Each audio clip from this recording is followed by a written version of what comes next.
Gimana hukumnya orang yang mati karena oplosan atau karena bunuh diri? Sebagian ulama mengatakan jangan datangi jenazahnya sebagai hukuman biar nggak ada lagi yang mati bunuh diri. Ada ulama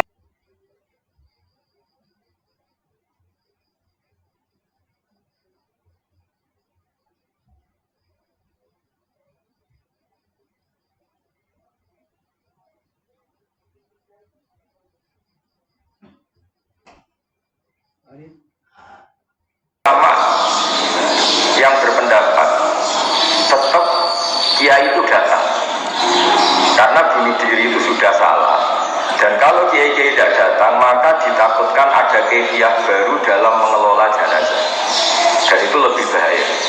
Misalnya ada orang mati oplosan karena orang-orang soleh tidak datang, kemudian komunitas mereka bikin satu tradisi baru dalam memakamkan jenazah, misalnya didusi arak, terus mayitnya hidup nongetan atau dimakamkan begitu saja. Sebab itu pertanyaannya, lalu gimana?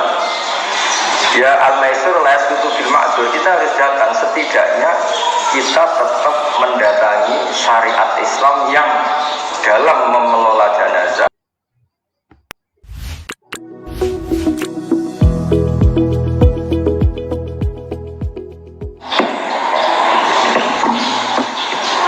Assalamualaikum warahmatullahi wabarakatuh. Bismillahirrahmanirrahim. Rabbi shrah li sadri wa yassir li amri wahlul 'uqdatam min lisani yafqahu qawli. Wa sallim wa barik ala sayyidina Muhammadin wa ala alihi wa sahbihi ajmain. Amma ba'du. Gimana hukumnya orang yang mati karena oplosan atau karena bunuh diri? Sebagian ulama mengatakan jangan datangi jenazahnya sebagai hukuman biar nggak ada lagi yang mati bunuh diri. Ada ulama yang berpendapat tetap kiai itu datang karena bunuh diri itu sudah salah, dan kalau kiai-kiai tidak datang maka ditakutkan ada kefiah baru dalam mengelola jenazah, dan itu lebih bahaya. Misalnya ada orang mati oplosan karena orang-orang soleh tidak datang, kemudian komunitas mereka bikin satu tradisi baru dalam memakamkan jenazah, misalnya didusi arak, terus mayitnya hidup nongetan atau dimakamkan begitu saja. Sebab itu pertanyaannya, lalu gimana? Ya al-maisur la yasqutu bil ma'dzur, kita harus datang, setidaknya kita tetap mendatangi syariat Islam yang dalam mengelola jenazah, dimakamkan secara benar, dimandikan secara benar, disolatkan secara apa? Nah, artinya begini, kita datang ini sebetulnya bukan bentuk penghormatan ke orang fasik, tapi bentuk mengawal syariat Islam supaya tetap berjalan meskipun sedang mengelola orang apa? Fasik. Jadi ini penting sekali saya utarakan supaya legowo kita sebagai pemandu ilmu atau pemandu madzhab Ahlussunnah wal Jamaah itu bukan urusan seneng dan tidak seneng, tapi kita ngawal syariat Islam ini, kita ngawal. Caranya apa? Ya tadi selalu berpengharapan di mangkaan arjuwa wal jamaah. Kalau tadi dikatakan Pak Rektor misalnya susah menerapkan pesantren di kampus, tapi jangan pernah putus harapan. Al-Azhar itu ya kampus, tapi tradisinya pesantren. Di situ ada ijazah toreko, ada ijazah cara menghafal Quran secara benar, tapi tetap tradisinya itu kampus. Nah, saya memulai makalah ini dengan buku yang jenengan baca semua, yang jenengan bawa, nanti tak baca secara urut bagian yang pokok-pokok. Saya mulai dengan ilmu manfaat itu, ilmu yang kaya apa? Saya akan berpendapat ilmu yang selalu memberi kita jadi agama ini kata Allah liman kana yarjuha wal yaumal akhir, bagi selalu yang punya. Ketika Sayyidina Umar ditanya ibadah paling baik itu gimana? Intidharul farad, selalu menunggu harapan, menunggu suatu saat ada kebaikan, ada hari yang lebih baik. Nah, itu dimulai dari mana? Dimulai misalnya seorang bapak yang awam, yang mungkin lugu atau bodoh, selalu bilang leke jokoyo bapak, akhirnya anaknya sekolah dan lebih baik. Ada orang yang nyuwun sewu, mungkin dia maling atau copet atau apa, kalau ngandani anaknya bapak tok sing nglakoni ning penjara, kowe itu sampai nasibmu koyo bapak. Dan dari harapan seorang bapak yang terpidana ini kemudian lahirlah anak-anak yang soleh. Ketika orang-orang kafir Mekah yang sangat sadis kepada Rasulullah SAW itu sampai Malakul Jibal itu nggak tega, terus menawarkan, ya Rasulullah, hari ini saya diutus Allah untuk apa? Untuk menghancurkan orang-orang Mekah yang mengusir engkau, yang menyakiti engkau. Tapi kata Nabi, jangan. Asallahu ayyukhrija min aslabihim ma ya'buduha wa la yusyriku bihi syai'an. Mungkin bapaknya kafir, tapi saya berharap nanti anak-anaknya menjadi mukmin. Jadi orang yang kafir saja Nabi tidak butuh harapan. Ini bukti itu ada di hadis Sahih di Bukhari. Dan betul, Abu Lahab punya putri namanya Durrah. Ada yang baca Darrah, itu mukminah sholihah. Abu Jahal punya anak namanya Ikrimah, ini termasuk sahabiyun jalilun. Jadi agama ini digerakkan oleh harapan, dimangkan ya juga. Bahkan ketika bapaknya belum, kan banyak sekarang di Indonesia. Banyak di Indonesia itu orang yang nggak bisa baca Quran, anaknya hafid. Dimulai dari mana? Dimulai dari sebuah apa? Harapan, dimangkan ya juga awal yaumal akhir. Sebab itu dalam sebuah kitab Jami'u Usulil Auliya, kitab tentang para wali, itu Abdul Hasan As-Sadili pernah mimpi. Di situ ketemu Nabi Nuh dan Nabi Muhammad SAW dalam mimpi. Itu Nabi Nuh digojlok begini sama Nabi Muhammad. Andaikan Nabi Nuh tahu bahwa dalam tubuh orang kafir bisa saja ada sperma-sperma, nasamah namanya kalau dalam bahasa Arab, yang suatu saat ini jadi mukmin. Misalnya Abu Jahal, ternyata dia menyimpan nasamah, yaitu nanti jadinya ada Ikrimah bin Abi Jahal. Mungkin buyut-buyut kita, orang-orang di negara-negara Eropa, mungkin banyak yang bapaknya kafir, atau yang karuan ya di Arab. Di Arab itu banyak orang kafir yang karuan di kitab itu. Abu Jahal punya anak Ikrimah, Abu Lahab punya anak Darrah.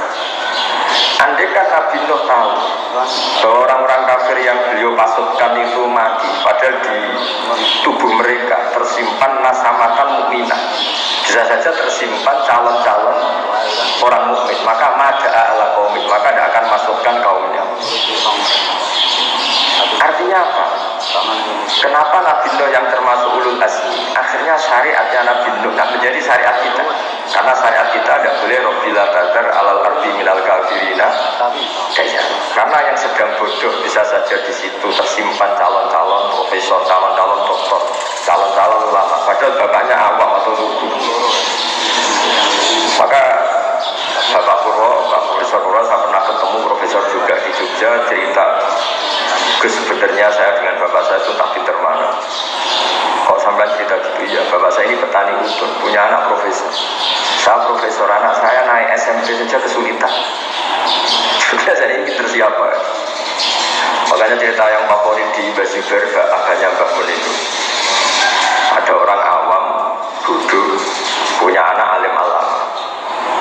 Setelah punya anak alim alama ini, anaknya ini punya pondok besar itu.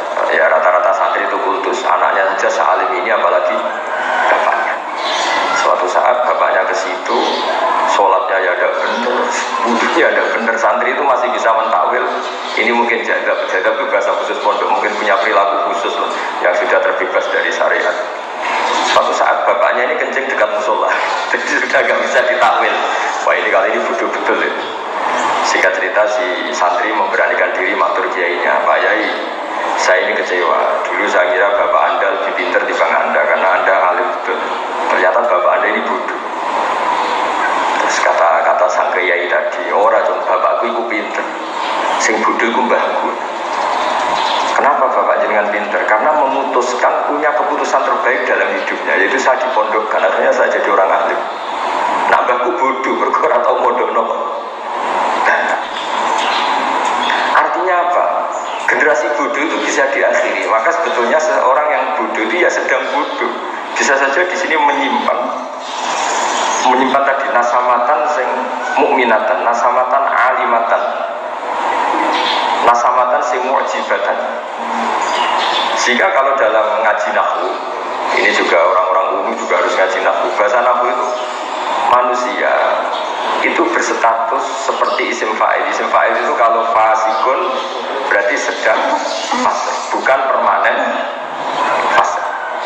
Seperti kita misalnya mungkin kita solihun, ya sebetulnya sedang soleh, bisa saja kita su'ul khotimah, sehingga tetap disuruh berdoa ya muqallibal qulub tsabbit qalbi ala dinik. Lalu gerakan-gerakan ekstremis itu tidak mau belajar seperti ini. Kayak apa dulu Abu Sufyan musuhi Kanjeng Nabi, tapi akhirnya mukmin. Semua perang orang kafir itu dipimpin Abu Sufyan. Dulu ketika Nabi orang Islam kalah di perang Uhud, panglimanya orang kafir itu Wahsy, apa itu? Khalid bin Walid. Tapi akhirnya Khalid bin Walid masuk. Orang yang paling biadab di perang Uhud itu Wahsy, yaitu yang membunuh Sayyid Hamzah, juga akhirnya Islam.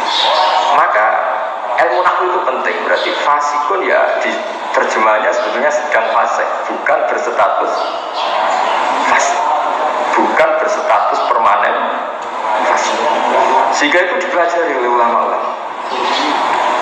Kenapa? Karena dengan cara seperti itu ada harapan. Maka saya mohon, misalnya Universitas Endo yang di Jogja, misalnya masih kecil ya berharap lebih besar, misalnya kurang baik berharap akan lebih baik. Pokoknya hasil itu jangan sampai orang itu tidak punya harapan. Maka kata Sayyidina Umar, afdhalul ibadah intizarul fard. Ibadah terbaik adalah selalu punya apa? Harapan, dan berharap hari esok lebih baik, hari esok lebih baik. Dan awal dari kesalahan kita bermadzhab adalah madhab yang takfiri, yang memutus harapan. Ya, karena maknanya mengkafirkan itu berarti menutup orang lain dari rahmatnya Allah. Karena maknanya kafir itu penutup. Sehingga dalam sebagian bahasa Arab, petani itu bahasa Arabnya kufar. Karena maknanya itu penutup biji-bijian di tanah.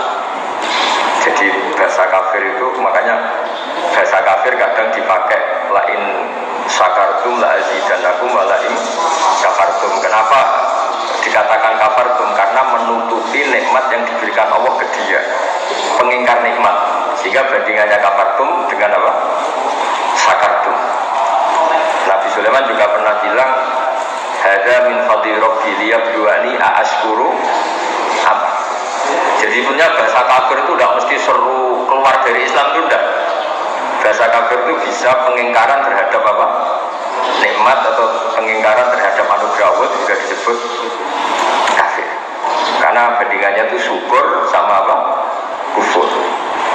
Nah kadang perbandingan itu ekstrim, yaitu mukmin dan kafir.